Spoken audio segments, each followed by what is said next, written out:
이 시간 하나님의 은혜와 평강이 여러분들에게 충만하게 부어지길 축복합니다. 제가 대학 때 선교의 활동들을 부족하나마 은혜로 잘 감당할 수 있었습니다. 제 친구 중에 한 친구가 있었는데 그 친구가 몽골 선교사로 선교를 떠날 정도로 참 귀한 친구였어요. 근데 그 친구와 함께 새벽에 캠퍼스를 이제 조깅을 같이 했었어요. 도서관 자리를 받기 위해서. 그 찬바람을 맡으면서 조깅을 하는데 저는 새벽잠이 너무 많아서 그냥 비몽사몽간에 한 반절은 그렇게 뛰었던 것 같아요. 그런데 그 몽골 선교사로 갔던 그 친구는 깡충깡충 뛰어요. 그 형제가 달리기를 잘하고 우사인 볼트처럼 새벽에도 근육량이 최대치로 폭발하는 형제가 아니고 어떻게 보면 저보다 운동신경이 떨어지는 친구였음에도 불구하고 그 형제의 얼굴은 그렇게 형제 미안하다. 잘생긴 얼굴도 아니었는데 잘생긴 얼굴이 아니었는데 너무 빛이 났어요. 그 안광이 난다라는 표현이 그거예요. 기쁨의 빛이 그 형제의 얼굴에서 그 새벽 공기를 뚫고 나올 정도로 너무나 강렬했어요. 그래서 그 형제에게 물어봤어요. 야, 형제, 왜 이렇게 기뻐해? 왜 이렇게 좋아? 그랬더니 그 형제가 그 조깅을 끝나고 빨갛게 상기된 얼굴과 거친 호흡을 몰아서면서 쉬면서 저에게 그렇게 얘기했어요. 윤수 형제, 나는 아브라함의 하나님, 이삭의 하나님, 야곱의 하나님을 말씀 가운데 만나고 있어. 그게 믿어져. 너무나 설레. 너무 부러웠어요. 물론 저도 믿음으로 큐티한다고 했고 경건의 시간 주님 붙잡는다고 했는데 그 형제는 아브라함의 하나님, 이삭의 하나님, 야곱의 하나님이 말씀 가운데 나를 만나주셔. 그 눈빛을 잊을 수가 없어요. 그 떨림을 잊을 수가 없어요. 너무나 기름 부음이 있었어요. 그 형제는 복음을 전하는데 너무 설레했어요. 능력이 나왔어요. 그 형제가 너무 부러웠죠. 자, 우리는 신앙생활을 이런 것 같아요. 물론 이건 정도의 차이는 있지만은 그죠? 분명한 건 그 형제는 성경의 지식이 살아 뛰는 은혜. 이것이 이제 제가 오늘 말씀드리고 싶은 은혜를 경험하는 삶. 특별히 부활에 대해서 오늘 나눌 겁니다. 왜냐하면 이제 부활에 대한 어떤 메시지 그리고 교회가 어떠한 부활에 대해서 태도를 취해야 되는지에 대해서 나눌 건데요. 이 부활에 대해서도 그래요.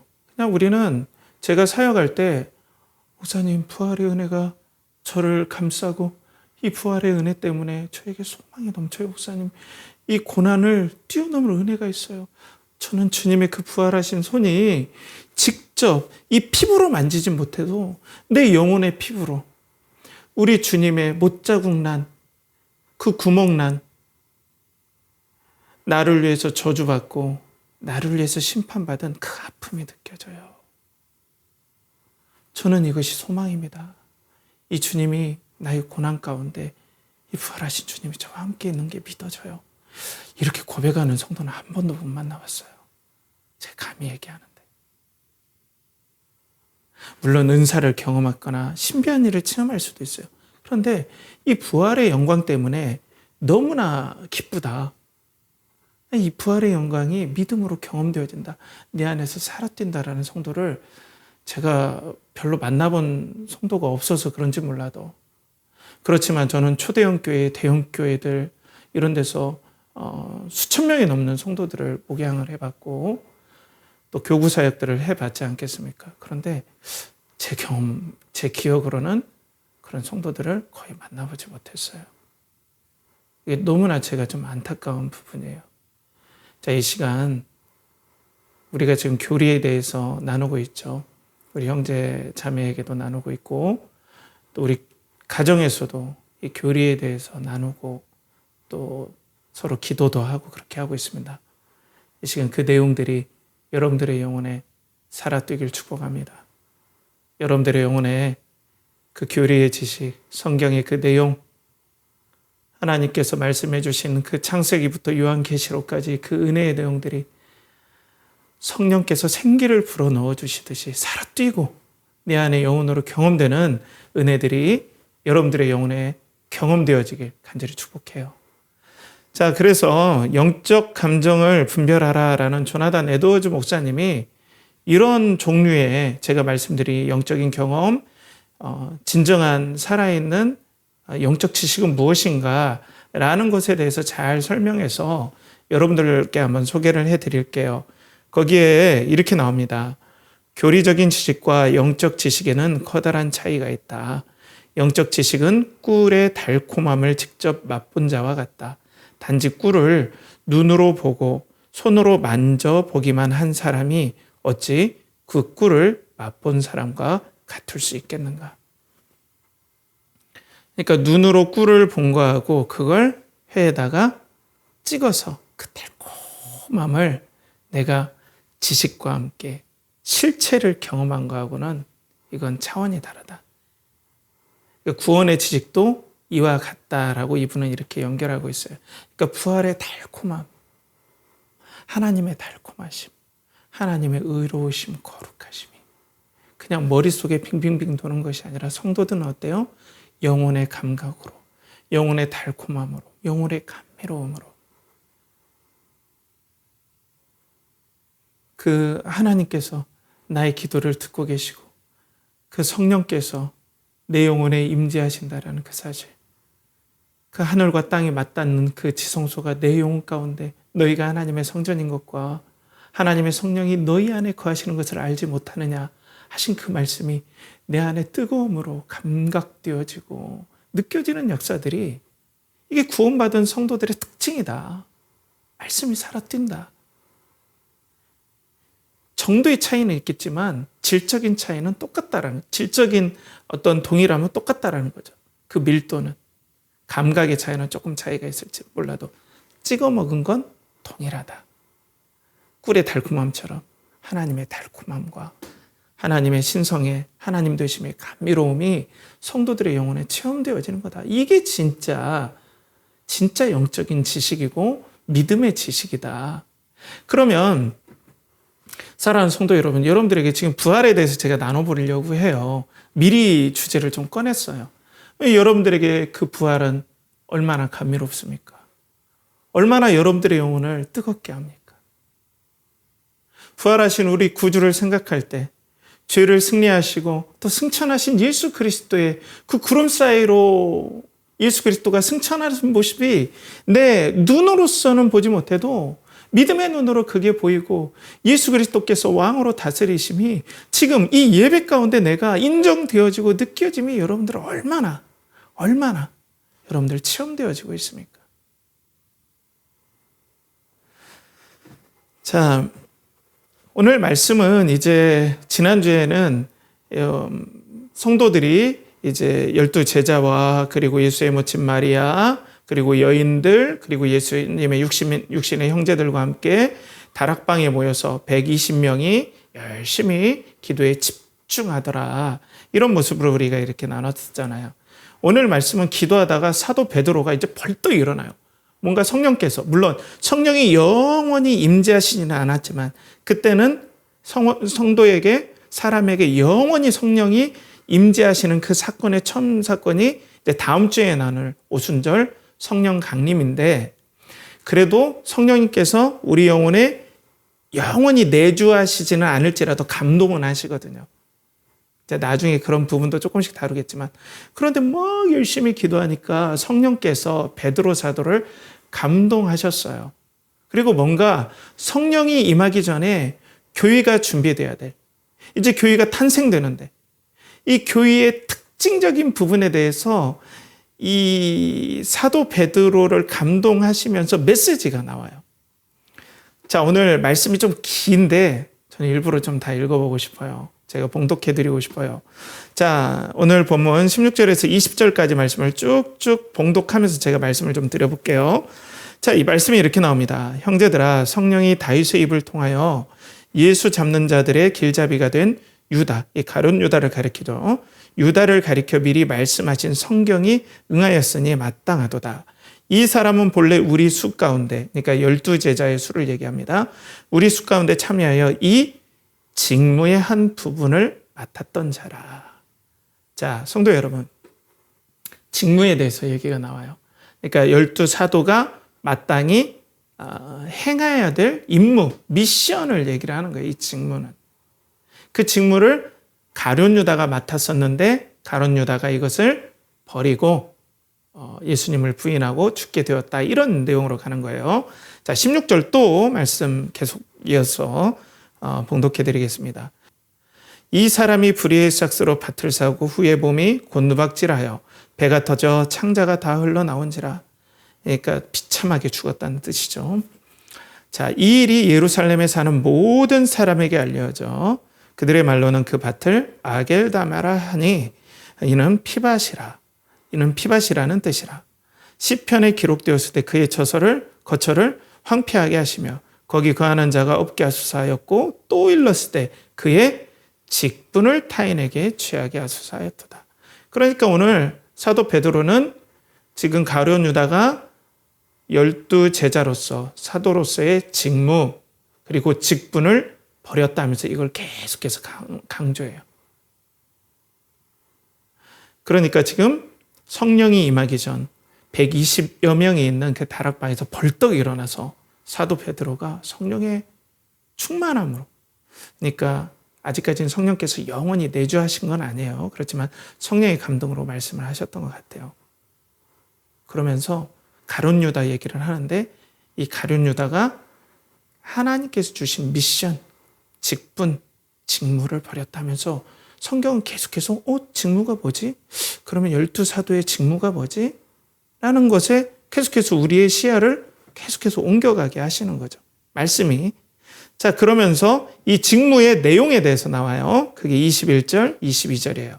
이렇게 나오죠. 이러함으로 요한의 세례로부터 우리 가운데 올려져 가신 날까지 주 예수께서 우리 가운데 출입하실 때에 항상 우리와 함께 다니던 사람 중에 하나를 세워 우리와 더불어 예수께서 부활하심을 증언할 사람이 되게 하여야 하리라 하거늘. 자, 그러니까 12제자 중에 가룟 유다가 궐이 났죠. 그러니까 죽어서 비게 되었죠. 그런 다음에 이 가룟 유다가 포기한 그 직무의 내용이 뭐예요? 예수 그리스도의 공생애를 경험하고 무엇보다도 이 예수 그리스도께서 메시아시고 결정적인 건 예수 그리스도의 부활하심을 어떻게 한다? 증언할 사람이다. 예수 그리스도의 부활을 증언할 사람이 그 사람의 직무다. 12제자의 직무다. 라는 거예요. 12제자의 직분이 무엇을 하는 사람이라고 오늘 성경에 나와 있습니까? 예수 그리스도의 부활을 증언할 사람이다. 이게 아주 오늘 메시지입니다. 자, 성도 여러분. 오늘 12제자와 이렇게 하나님께서 이 12제자의 회복에 대해서 말씀하시잖아요. 근데 지난주에 제가 이 숫자에 대해서 여러분들과 좀 나눴던 적이 있어요. 110명은 12제자, 그리고 하나님의 백성, 하나님의 다스림, 이걸 얘기한다 그랬잖아요. 그리고 이 12제자는 하나님의 나라를 상징해요. 12보좌에서 다스린다고 했어요. 예수 그리스도께서. 그렇기 때문에 이 12제자는 곧 하나님 나라, 교회와 하나님 나라는 똑같다고 볼 수는 없지만 결국에는 교회가 어떤 일을 하는 공동체인지를 이 직무를 설명하면서 우리들에게 성경은 보여주는 거예요. 그러니까 교회는 부활을 증언하는 공동체다. 그럼 여러분들 증언하려면 어떻게 해요? 제가 나눔을 가지면서 자매님에게 그 나눔 가지면서 말씀을 드렸던 것 같아요. 제가 터키에 정말 은혜로 가게 된 계기가 있었어요. 교회 공동체에서 감사하게도 저를 터키에 보내주셨어요. 성지순례를 하라고. 근데 제가 그 이스탄불에 딱 도착했는데 보스포러스 해협이라는 이 좁은 해협이 있어요. 한강보다 조금 더 넓은 바닷길이 있어요. 대륙과 대륙을 관통하는. 근데 그 바다 색깔이 너무나 진한 거예요. 그래서 제가 이렇게 설명했었는데 하얀 컵으로 그 물을 딱 뜨면 그 바닷물이 너무 진해서 하얀 컵에 하늘색 물이 들 것 같은 착각을 일으킬 정도로 이렇게 물을 따라내면 그 파란 물이 들 것 같은 그런 마음이 들 정도로 물이 너무 파랬어요. 너무나 아름다웠어요. 그 이스탄불의 석양이 지는 그 태양은 마치 하늘에서 붓이 그 경관에다가 아름다운 물감으로, 붉은색 물감으로 덧칠하는 느낌들이 들었어요. 막 우리 그거 있잖아요. 한지에 우리 붓을 딱 먹물을 딱 대면 쫙 퍼지듯이 그 예쁜 빛깔들이 막 퍼져가는 그 아름다움이 지금도 제 눈에 선명해요. 그 색감이 지금도 제 눈에 아른거려요. 이게 경험이죠. 말로만 우리가 제가 뭐 사진으로 봤거나 아니면 책으로 읽은 이스탄불이 아니라 제가 직접 경험한, 그렇기 때문에 저는 지금 여러분들에게 그 내용에 대해서 증언할 수 있는 거예요. 그러니까 증언이라는 건 경험했다라는 거예요.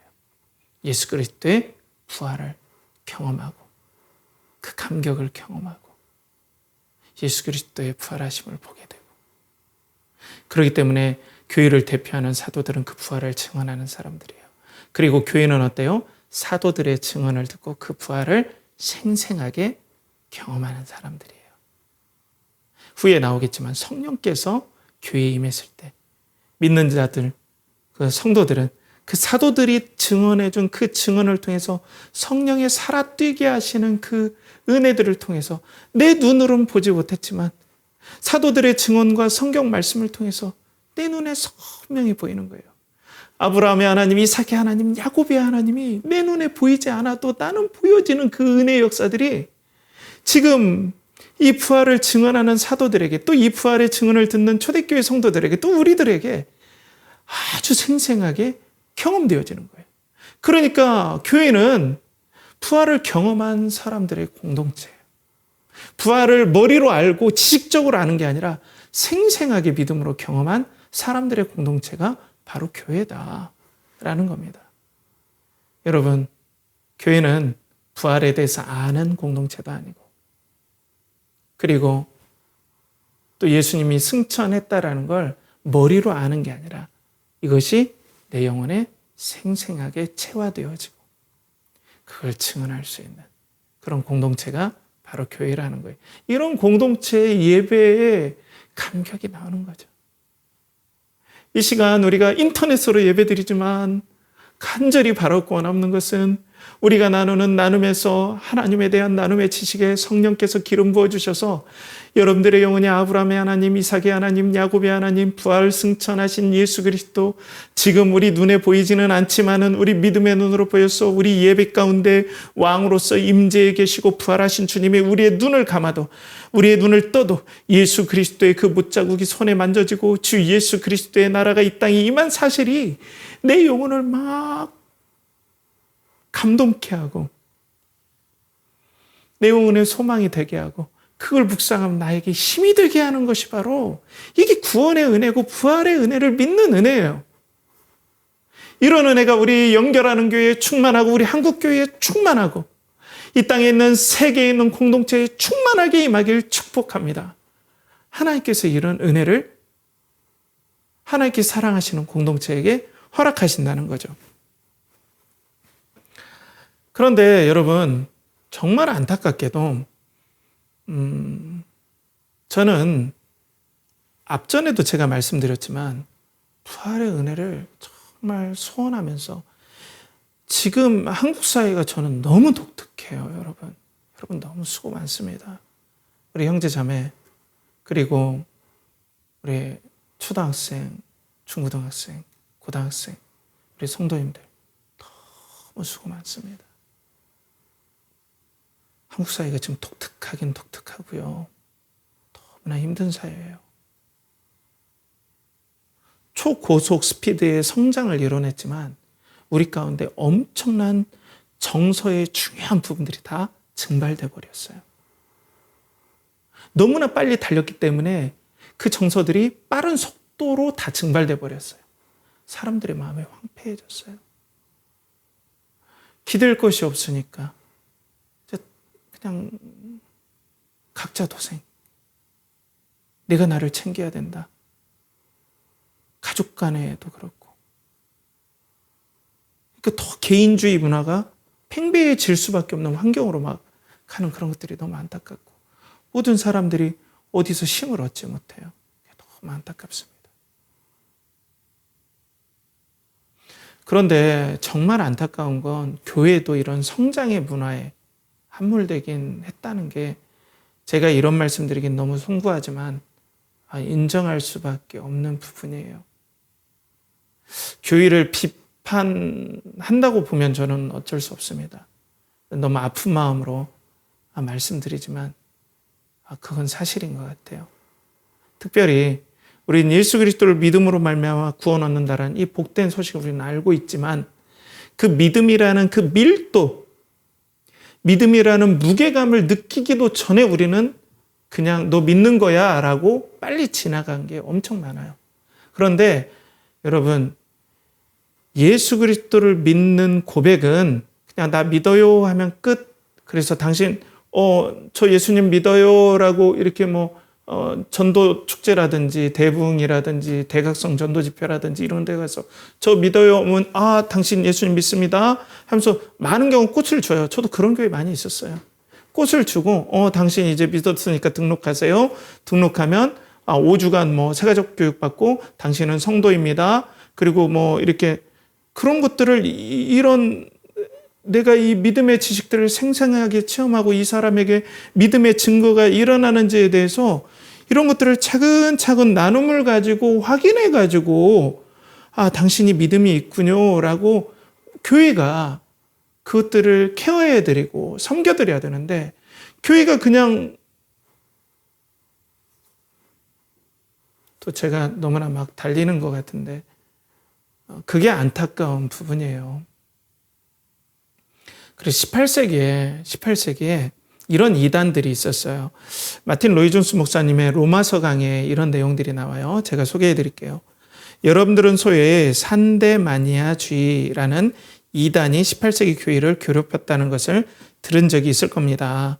예수는 주님이라고 말하고 그것을 믿는다고 말하기만 하면 구원을 받는다고 떠들어대는 교훈입니다.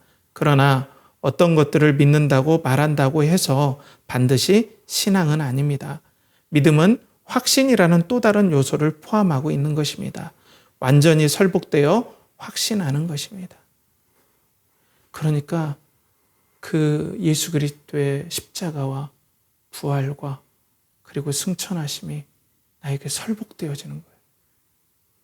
완전 압도당하고 믿어지고 거기에 내 인생을 걸어야 되고 그것만 생각하면 나에게 소망이 일어나는, 그것이 바로 믿음의 지식인데, 이걸 그냥 건너뛰어버리고 자, 당신 예수님 믿나요? 네, 믿습니다. 그러면 당신은 예수님 믿고 구원받았습니다. 이건 산데마니아주의라고 해서 이단으로 분류되는 거예요, 여러분. 물론 여러분, 이거는 제가 부인하는 게 아니에요. 예수 그리스도를 믿음으로 말미암아 구원받지만 그 믿음이라는 말만 해도 구원받는다, 이건 아니라는 거예요. 그 사람의 영혼의 동의가 있어야 돼요. 설복되어져야 돼요. 생명력 있는 지식이 돼야 돼요.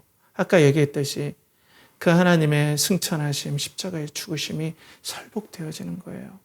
근데 이거를 그냥 지식만 있다 해서 너 구원받은 거야 라고 그렇게 지나가니까 한국교회가 완전 대혼란에 빠져버렸어요, 여러분. 여러분, 이게 정리가 안 되면 전 너무나 안타깝지만 한국교회의 개혁의 여망은 쉽지 않을 거라고 봐요. 우리 교회는 그게 안 되게 해서 몸부림치는 교회라고 생각해요. 저 나눔에 있어서 불편한 건 알지만 제가 나눔에 대한 태도, 그리고 그 믿음에 대한 태도에 대해서 집요하게 얘기하는 이유가 그거예요.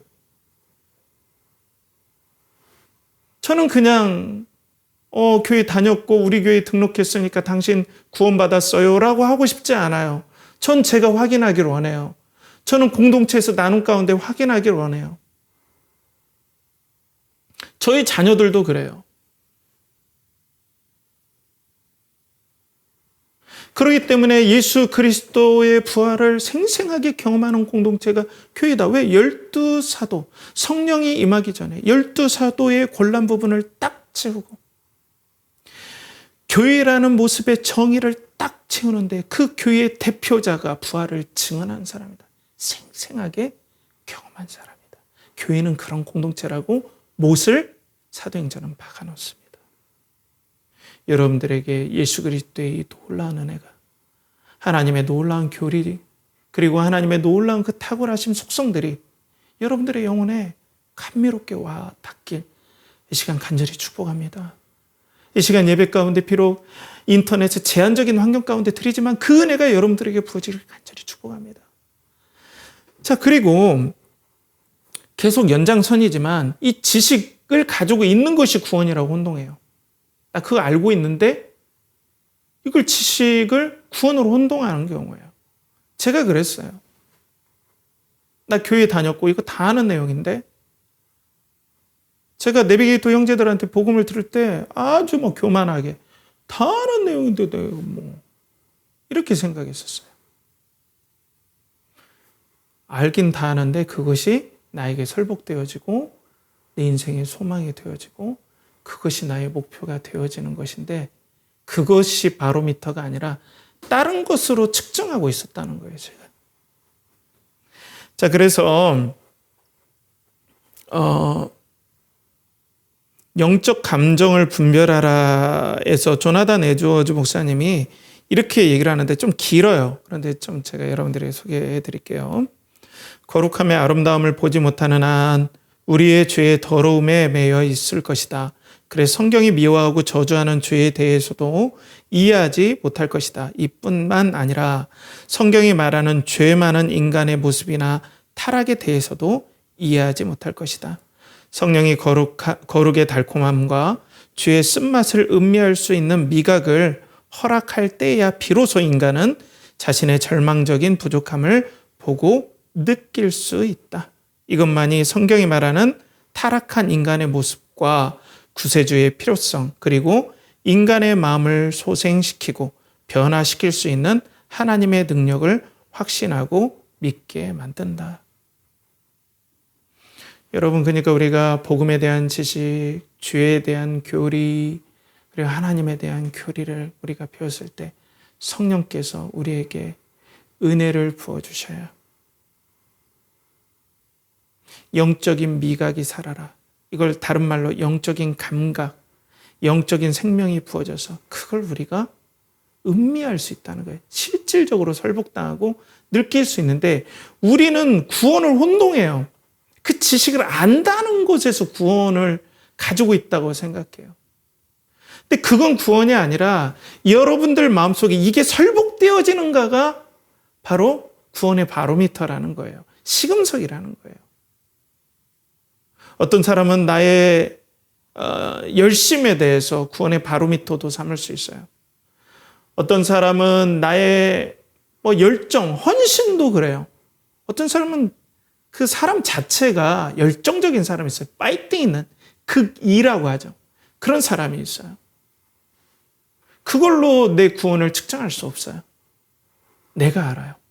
설복되는지, 감미로운지, 그게 나의 소망인지, 그게 나의 죄인됨이 비참하게 느껴지는지, 의로우신 하나님이 너무나 존귀하게 내 마음속에 믿어지는지. 그런데 이런 지식을 가지고 있다 해서, 아니면 교회의 경력이 있다 해서 우리는 구원받았습니다, 이렇게 너무나 쉽게 지나간다는 거예요. 그러면 교회가 오늘 부활을 증언하는 공동체로서의 일들을 할 수가 없어요. 왜? 아니, 이런 것들을 경험이 없으면 어떤 걸로 위로가 되겠습니까? 당신 이 문제가 해결될 겁니다. 당신 자녀가 복될 것입니다. 당신에게 비전이 있을 것입니다. 앞으로 일들에 희망이 솟고 기쁨이 있을 것입니다. 세상에 있는 자기 개발의 어떤 강사가 얘기하는 그런 내용들로 교회도 얘기할 수밖에 없어요. 왜? 생명이 없기 때문에 부활을 얘기하면 소망을 못 느껴요. 삶의 문제에 대해서 힘을 못 느껴요. 그런데 성도들이 정말로 부활에 대해서 믿어지고 예수 그리스도가 나의 소망이라면 그 소망에 대해서 계속 강조하면 어때요? 서로 사랑과 선행을 격려하는 게 되죠. 모이기를 피하는 어떤 사람들의 습관과 같이 하지 말고 오직 권하여 그날이 가까움을 볼수록 더욱 그리하라. 예수 그리스도의 부활에 대해서, 하나님 나라가 시작됨에 대해서, 예수 그리스도의 재림에 대해서 얘기하면 성도들이 거기서 힘을 얻는 거예요. 세상 사람들은 통장을 보고 힘을 얻어요. 야, 얼마 남았다. 아니면 내가 더 인내해야지. 왜? 그게 소망이니까. 여러분들의 소망은 무엇입니까, 여러분? 여러분들의 마음을 뛰게 하는 건 무엇입니까? 여러분들이 칠흑 같은 어둠 가운데 있을 때 여러분들의 영혼에 밝은 빛을 주는 그 동력은 무엇입니까? 그건 내가 정직하게 알 수 있어요.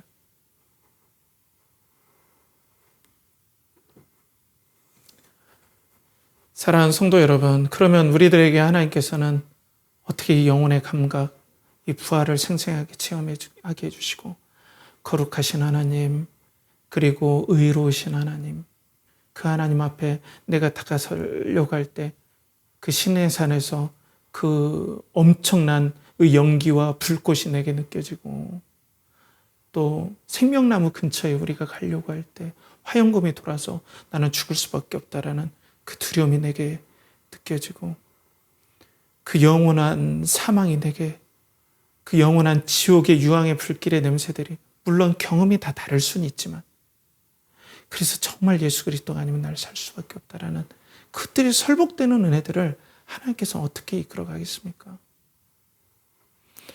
오늘 본문에 보면은 하나님께서는 설교를 통해서 이 은혜를 이끌어 가심을 보게 돼요. 중국에는 설교자를 통해서. 오늘 24에서 26절에 보면 이렇게 말씀이 나오죠. 그들이 기도하여 이르되 뭇사람의 마음을 아시는 주여, 이 두 사람 중에 누가 주님께 택하신 바 되어 봉사와 및 사도의 직무를 대신할 자인지를 보이시옵소서. 유다는 이 직무를 버리고 제굿으로 갔나이다 하고 제비 뽑아 마띠아를 얻으니 그가 11 사도의 수에 들어가니라. 자, 보면은 봉사와 사도의 직무를 대신할 사람이 누구인지를 우리에게 보여주십시오. 이 사도는 어떤 사람입니까? 예수 그리스도의 부활을 공동체에 증언해 주는 사람입니다. 그 증언을 다른 말로 하면 설교하는 사람이에요. 요즘 말로 하면 말씀을 풀어서 해석해 줌을 통해서 하나님께서 하늘에 내리는 성령의 감동, 영적인 감각, 그리고 중생의 은혜들을 그 공동체의 부식으로 작정하셨다는 겁니다. 이 시간이, 예배의 시간이 그런 시간이 되길 축복합니다. 그리고 여러분들과의 만남의 나눔들에 그런 은혜들이 계속해서 일어나길 축복해요. 우리 한번 의지합시다. 하나님의 역사하심을 좀 기대합시다. 하나님께서 우리 가운데 이 아름다운 은혜들을 부어주시길 간절히 축복합니다. 우리가 말씀을 나누고 또 저를 연결하는 교회 책임 목사로서, 설교자로서 세워주셨기 때문에 이 시간 하나님께서 이 부직갱이와 같은 이 저의 삶을 통하여서, 저의 이 아둔한 입술을 통하여서 여러분들에게 그 예수 그리스도의 부활과 예수 그리스도의 승천하심과 하나님의 그 영광이 여러분들의 영혼에 새겨지고 느껴지고 여러분들에게 감각을 살리는 성령의 역사의 통로가 되길 간절히 바라고 축복합니다. 전 그런 은혜가 있길 축복해요. 그래서 저도 여러분, 설교를 부단히 애쓰는데 제가 너무나 죄인된 마음인 거예요. 너무 죄송스럽게도. 제가 역량이 부족하다는 생각이 너무나 제 마음에 때로는 아픔처럼 다가올 때가 있어요. 나 때문에 우리 성도들이, 나 때문에 그 은혜를 누리지 못하는 걸까? 내가 설교를 너무 못해서 그럴까? 내가 너무나 부족해서 그런 건 아닐까? 그게 제 영혼의 깊은 고뇌와, 좀 죄송해요. 이런 얘기를 그냥 넋두리처럼 하면 안 되는데,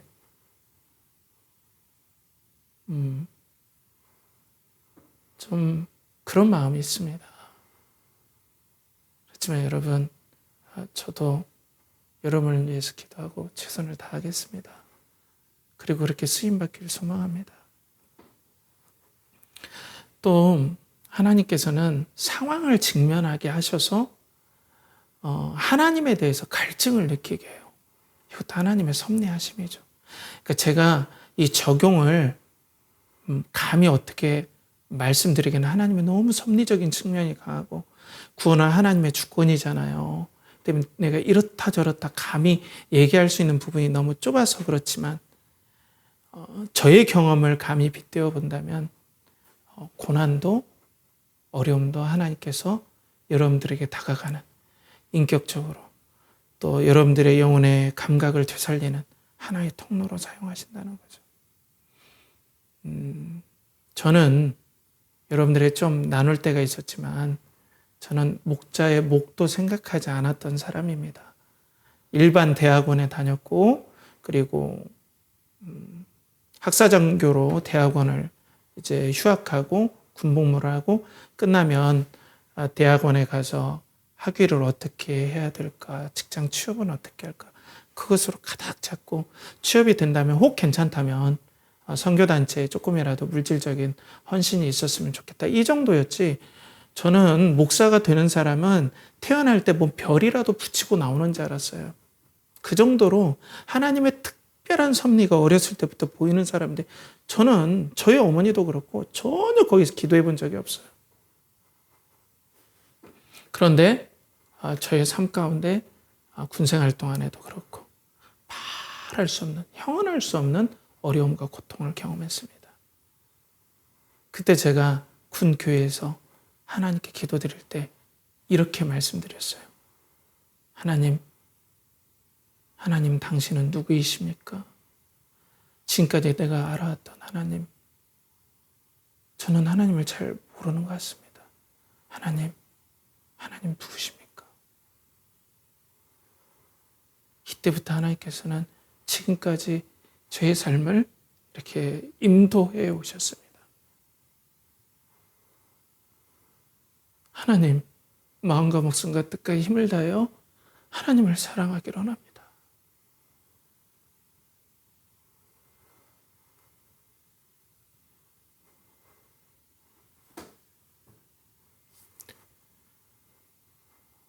그런 회개가 터지고 그리고 하나님을 찾게 되었어요.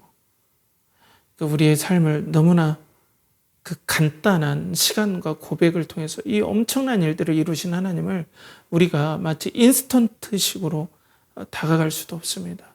교회는 이렇게 긴 안목들이 사실 필요해요. 사랑하는 성도 여러분, 지금 어려움이 있습니까? 또 여러분들이 풀리지 않는 어떤 숙제와 같은 것들이 있습니까? 바라고 원하기로는 하나님께서 여러분들에게 다가가는 생명의 숨결이 되길 축복합니다. 하나님께서 여러분들에게 다가가는 갈릴리 예수 그리스도의 발걸음이 되길 축복합니다. 여러분들을 인격적으로 만나주시고 여러분들을 사랑해서 안아주시는 그 예수님의 숨결과 그 향취가 느껴지는 말씀 가운데 느껴지고 그래서 내가 예수 그리스도를 생명의 주로 소망하는 은혜가 여러분들에게 있길 축복합니다. 그래서 저는 그냥 적용이 제가 무엇을 하겠습니까? 전 여러분들을 섬기고 말씀을 선포해드리고 여러분들의 그런 은혜가 있길 축복합니다. 영적 감각이 여러분들에게 부어지길 이 시간 축복합니다.